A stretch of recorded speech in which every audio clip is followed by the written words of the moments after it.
Hello students, today we will discuss about caste in politics. इस topic में हम cast के पर्सपेक्टिव से पढ़ेंगे कि कास्ट क्या रोल प्ले करती है पॉलिटिक्स में। वहीं पे जब हम पॉलिटिक्स इन कास्ट पढ़ेंगे तो वहां हम पढ़ेंगे कि पॉलिटिक्स किस तरह से की जाती है कास्ट के साथ। तो इस टॉपिक में हम देखेंगे कि कास्ट क्या रोल प्ले करती है पॉलिटिक्स में, वो सही है गलत है, ये सारी चीजें हम पढ़ेंगे। जिस तरह से हमने कम्युनलिज्म का आइडिया पढ़ा था, कम्युनलिज्म में हमने क्या पढ़ा था कि religion is the basis of society, उसी तरह से कास्टिज्म में क्या होता है, कास्टिज्म में कास्ट को आप एज अ बेसिस कंसीडर करते हो सोसाइटी का। अभी उसी के साथ में जैसा जैसा हमने कम्युनलिज्म में पढ़ा था कि रिलीजन को बेसिस माना जाता है, फिर ये कंसीडर किया जाता है कि एक रिलीजन के लोगों की सोच एक जैसी होगी, उनके फंडामेंटल इंटरेस्ट एक जैसे होंगे। तो ठीक वैसे ही कास्टिज्म में कास्ट को बेस माना जाता है। ऐसा माना जाता है कि एक कास्ट के लोगों का इंटरेस्ट एक जैसा होगा, वो एक कम्युनिटी बनाएंगे, वो सारे लोग एक ही साथ रहेंगे, एक जैसा सोचेंगे। Caste can take various forms in politics. तो कास्ट जो है वो तरह तरह के फॉर्म्स ले सकती है पॉलिटिक्स में। जो पूरी राजनीति होती है उसमें कास्ट एक डिसाइडिंग फैक्टर है, एक प्रोमिनेंट फैक्टर होता है जो इलेक्शन के रिजल्ट को इन्फ्लुएंस कर सकती है। कास्ट को एज अ क्राइटेरिया समझ के पॉलिटिकल पार्टीज अपनी बहुत सारी पॉलिसीज जो है उसके हिसाब से फॉर्मुलेट करती हैं। तो देखते हैं क्या क्या होता है। अधिकतर पॉलिटिकल पार्टीज जो हैं, बहुत सारी पॉलिटिकल पार्टीज इलेक्शन लड़ने से पहले क्या करती है, किसी भी कॉन्स्टिट्यूएंसी का कास्ट कंपोजिशन देखती है। कॉन्स्टिट्यूएंसी क्या है, वो एक एरिया जहां पे इलेक्शन होने हैं। कास्ट कंपोजिशन मतलब क्या है, वो जो एरिया है उस एरिया में किस कास्ट के लोग ज्यादा रहते हैं। तो ये देखा जाता है हर पॉलिटिकल पार्टी के द्वारा।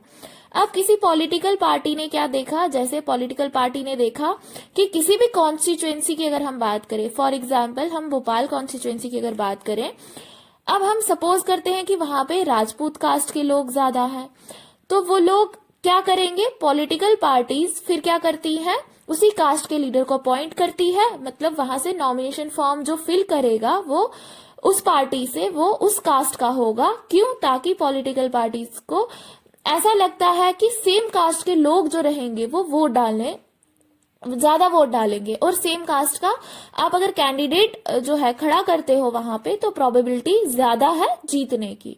ये हमने एक एग्जांपल ली। इस तरह से कास्ट का एक इंपॉर्टेंट रोल प्ले करती है पॉलिटिक्स में।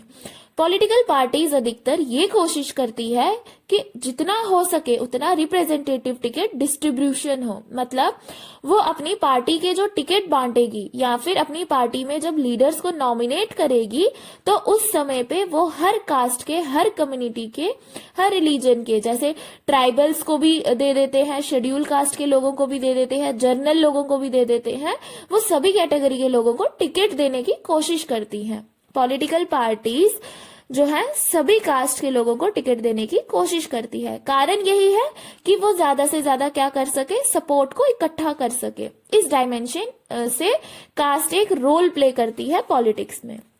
फिर अधिकतर पॉलिटिकल पार्टीज और पॉलिटिकल लीडर्स जो रहते हैं वो ये कोशिश करते हैं कि वो ज्यादा से ज्यादा क्या करे, वो ज्यादा लोगों तक पहुंचे और ज्यादा से ज्यादा लोगों तक उनके कास्ट सेंटिमेंट्स के थ्रू पहुंचे। कास्ट सेंटिमेंट्स क्या होते हैं, जैसे राजस्थान है, ठीक है, फॉर एग्जाम्पल जैसे राजस्थान है, राजस्थान में आप क्या देखोगे, अधिकतर पॉलिटिकल पार्टीज है। राजस्थान का कंपोजिशन क्या है, वहां पे राजपूत कम्युनिटी के लोग ज्यादा हैं। तो अब वो क्या करेंगे, वहां पे कास्ट सेंटिमेंट्स जो है उनके, वो महाराणा प्रताप से जोड़ के क्या करेंगे, पॉलिटिकल एजेंडास चलाएंगे। अपनी पॉलिटिकल पार्टीज को, पॉलिटिकल पार्टीज के प्रोग्राम्स को इस तरह से डिपिक्ट करेंगे कि वो महाराणा प्रताप के नाम पे अपील करेंगे वोटर्स को कि आइए और हमारी पार्टी को वोट कीजिए। तो कास्ट सेंटिमेंट्स जो रहेंगे उन्हें अपील करने की कोशिश की जाती है कि वो ज्यादा से ज्यादा कास्ट सेंटिमेंट्स को बुलाएंगे, ज्यादा से ज्यादा कास्ट सेंटिमेंट्स को क्या करेंगे, एक तरह से पैम्पर करेंगे, जिसके चलते क्या है कि लोग अपने समाज की, समाज से जुड़ी भावनाओं को क्या कर दे, वोट दे उस पॉलिटिकल पार्टी को। जैसे आप महाराष्ट्र में अगर देखेंगे तो क्या पॉलिटिकल पार्टीज जो रहती है वो शिवाजी के नाम से वोट लेने की कोशिश करती हैं, तो एक स्पेसिफिक कास्ट के लोग उन्हें वोट देंगे। अब जैसे जैसे यूनिवर्सल अडल्ट फ्रेंचाइजी का कंसेप्ट बढ़ता चला गया, तो अब क्या हुआ, ऐसी सिचुएशंस हो गई कि पहले जो कास्ट के इंफीरियर और लोअर कास्ट कंसीडर्ड किया जाता था, लेकिन अब इंसान के पास वोटिंग राइट है, तो अपर कास्ट से हो चाहे लोअर कास्ट से हो, तो पॉलिटिकल पार्टीज ने अपना जो फोकस है वो किधर कर दिया है, वो लोअर कास्ट या इंफीरियर कास्ट की तरफ घुमा दिया, जिसके चलते उन्हें समझ आ गया कि जीतना अगर है तो सभी का सपोर्ट लेना होगा। तो जो पॉलिटिकल पार्टीज पहले के समय में, जैसे आपने हिस्ट्री में पढ़ा होगा कि पहले कांग्रेस वगैरह, it was a Brahmins dominated party, अधिकतर अपर कास्ट के लोग डोमिनेट करते थे। पॉलिटिकल पार्टीज कोशिश करती थी कि ज्यादा से ज्यादा लोगों को अपने साथ इनकॉर्पोरेट करे। तो ये सारे पॉइंट्स बताते हैं कि किस तरह से कास्ट पॉलिटिक्स में बहुत इंपॉर्टेंट रोल प्ले करती है, किस तरह से पॉलिटिकल पार्टीज इन चीजों का स्पेशल ध्यान रखती है। उसके बाद कास्ट डेफिनेटली एक इम्पॉर्टेंट रोल प्ले करती है पॉलिटिक्स में, लेकिन यही पूरा सच नहीं है। क्यों? इसके अलावा भी एक डायमेंशन है जो देखना जरूरी है। हमने क्या देखा कि कास्ट क्या रोल प्ले करती है, कि वो कॉन्स्टिट्यूएंसी में ज्यादा लोग होंगे उस कास्ट के, जैसे फॉर एग्जाम्पल हमने भोपाल की एग्जाम्पल ली, तो वो क्या करेंगे, राजपूत कास्ट के लोग ज्यादा हैं वहां पर, तो पॉलिटिकल पार्टीज क्या करेंगी, पॉलिटिकल पार्टीज देखेंगी कि वहां पे राजपूत कास्ट का कंपोजिशन ज्यादा है, तो वो अपने यहाँ पे जो लीडर को उतारेगी, जो लीडर को नॉमिनेट करेगी, वो राजपूत कास्ट के लीडर को नॉमिनेट करेगी। लेकिन जो स्टेटमेंट काउंटर कर रहा है इस स्टेटमेंट को क्या है स्टेटमेंट, कि no parliament constituency in the country has a clear majority of single caste, मतलब ऐसी कोई भी कॉन्स्टिट्यूएंसी नहीं है हमारी कंट्री में जहां पे किसी एक कास्ट की मेजोरिटी हो। जब किसी एक कास्ट की मेजोरिटी नहीं है तो फिर पहला स्टेटमेंट खुद ही रॉन्ग प्रूव हो गया। तो एक कॉन्स्टिट्यूएंसी में अलग अलग कास्ट के लोग हैं, तो अगर जीतना है पॉलिटिकल पार्टीज को, सिर्फ एक कम्युनिटी को कंसीडर कर लेने से, सिर्फ एक कम्युनिटी का कैंडिडेट उतार लेने से ये गारंटेड नहीं है कि वो पॉलिटिकल पार्टी जीत जाएगी या फिर वो लीडर जीत जाएंगे। क्यों? क्योंकि दूसरे लोग भी तो हैं, वो भी तो वोट देंगे, और आप सिर्फ एक ही कास्ट को प्रमोट करेंगे तो दूसरे कास्ट के लोग क्या आपको वोट देंगे? नहीं। अब दूसरा आर्गुमेंट क्या है, मान लीजिए आपने किसी कॉन्स्टिट्यूएंसी का कंपोजिशन क्या देखा कि वहां पे किसी कम्युनिटी के लोग ज्यादा हैं, तो आप ये सोचते हैं कि उस कास्ट का कैंडिडेट उतार दो तो उस कम्युनिटी के सारे लोग आपको ही वोट देंगे। तो ये स्टेटमेंट अपने आप में गलत है। क्यों? क्योंकि लोग कभी कभी अपने कास्ट सेंटिमेंट से ऊपर किसको रखते हैं, अपने पॉलिटिकल सेंटिमेंट्स को रखते हैं। लोग अधिकतर ऐसा बोलते हैं कि इस पार्टी का वोट बैंक ये लीडर है, लेकिन ऐसा नहीं है कि उस कम्युनिटी के सारे लोग उन्हें ही वोट देंगे। यहाँ पे यही बताया है कि आप कास्ट के कंपोजिशन को देखकर उस कास्ट के कैंडिडेट को उतार सकते हो इलेक्शन में, लेकिन ये गारंटी नहीं है कि उस कास्ट के सारे लोग उन्हें ही वोट देंगे। तीसरा आर्ग्यूमेंट क्या है, जैसे हमने देखा कि किसी पार्टी ने कास्ट कंपोजिशन देख के उस पार्टी के कैंडिडेट को उतार दिया, लेकिन दूसरी पार्टी बेवकूफ नहीं है, वो भी क्या करेगी, वो भी देखेगी कि कंपोजिशन किसका ज्यादा है, तो वो लोग भी उसी कम्युनिटी के कैंडिडेट को उतारेगी। अब दोनों पार्टी का कैंडिडेट एक ही कम्युनिटी का है, तो इसके चलते क्या होगा, जो वोटर्स हैं उनके वोट्स दोनों पार्टी के बीच बढ़ जाएंगे।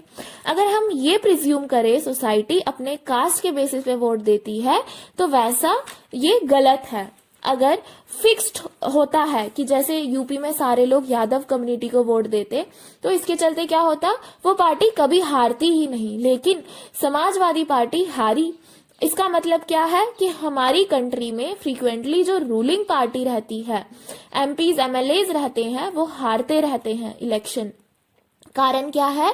कारण ये है कि जो कम्युनिटी ने आज एक इंसान ने एक जो वोट दिया है, जरूरी नहीं है कि अगले इलेक्शन में वो फिर से वैसे ही वोट दे। लोगों की वोटिंग प्रेफरेंसेस बदलती रहती है, और इसके कारण ही हमें क्या देखने को मिलता है, जो रूलिंग पार्टी है, जो रूलिंग कैंडिडेट है, वो हारते हैं। कास्ट के हिसाब से लोग वोट नहीं देते। अब जब कास्ट के हिसाब से वोट नहीं देते तो किस हिसाब से वोट देते हैं? दूसरे फैक्टर्स भी मैटर करते हैं, जैसे लीडर्स की क्वालिटीज, पार्टी के प्रोपोगेंडा क्या है, रूलिंग पार्टी कैसे परफॉर्म कर रही है, ये सब चीजें। तो दूसरे फैक्टर्स भी मायने रखते हैं, लेकिन caste plays a very important role in politics.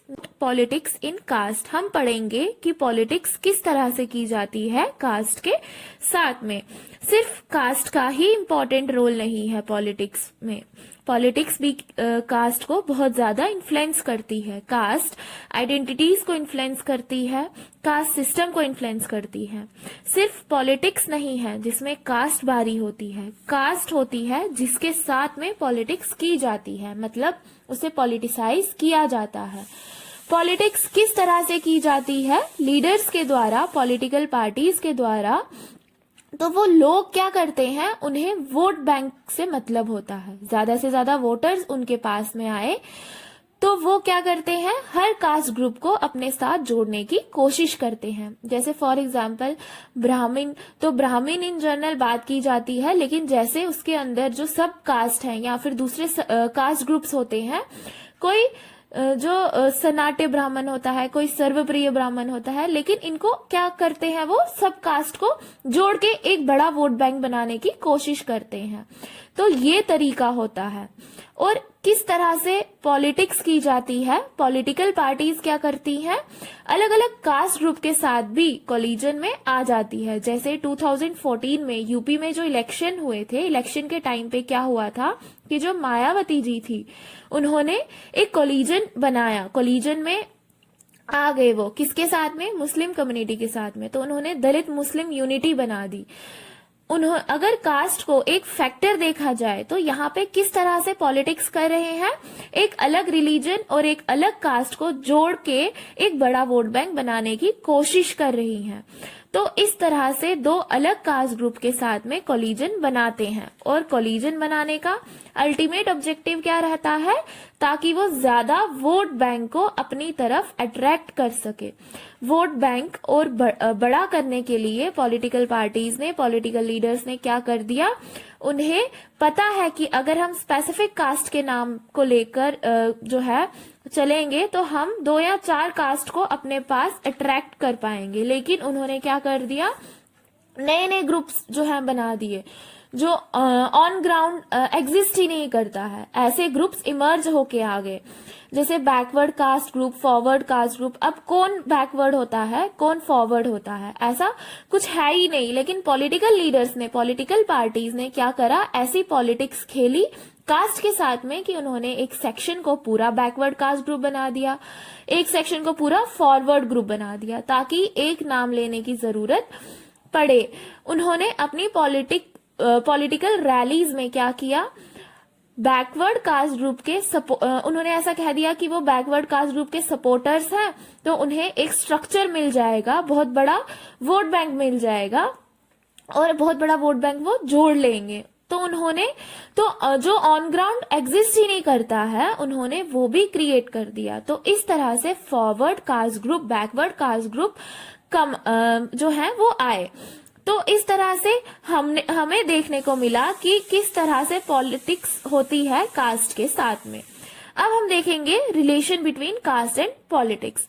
तो अगर आप हाईलाइट करते हो कास्ट को पॉलिटिक्स में, या फिर पॉलिटिक्स करते हो कास्ट के साथ में, तो क्या उसके पॉजिटिव इम्पैक्ट्स हैं, क्या उसके नेगेटिव इम्पैक्ट्स हैं।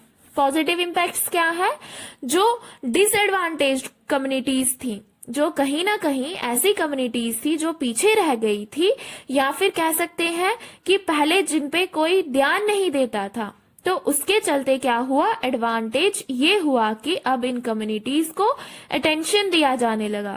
जब पॉलिटिक्स की जा रही थी तो लोग वोट बैंक की राजनीति में ही सही, पर हमारी सोसाइटी में जो डाउन ट्रोडन कम्युनिटीज थी उनकी तरफ ध्यान दिया जाने लगा, जो निचले तदबा था, जो निचला तदबा था, उनकी तरफ ध्यान दिया जाने लगा। इससे उनका अपलिफ्टमेंट होगा।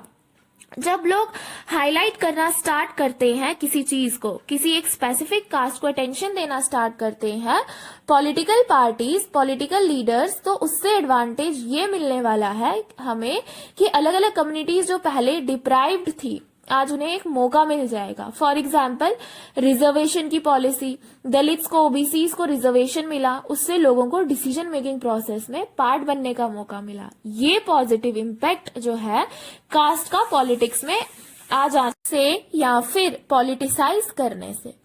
अब नेगेटिव इम्पैक्ट क्या है?